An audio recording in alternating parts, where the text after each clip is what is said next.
Hello అండి. Welcome back to another mini vlog. Thank you so much అండి subscribe చేసిన అందరికీ. మీరందరూ కూడా ఇలానే సపోర్ట్ చేస్తారని కోరుకుంటున్నాను.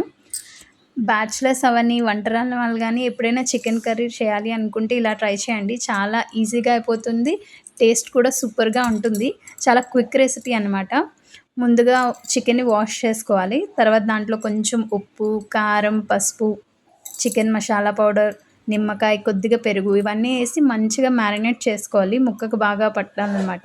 అలా మ్యారినేట్ చేసుకున్న చికెన్‌ని ఒక 30-60 మినిట్స్ వరకు పక్కన పెట్టేసుకోవాలి.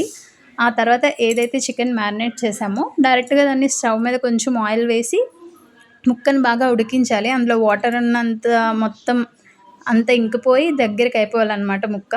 అలాగ అయిపోయిన తర్వాత ఉప్పు, కారం సరిపోయో లేదో చూసుకొని దాంట్లో కొంచెం కొత్తిమీర జల్లుకొని ఆపేస్తే భలే ఉంటుంది చికెన్.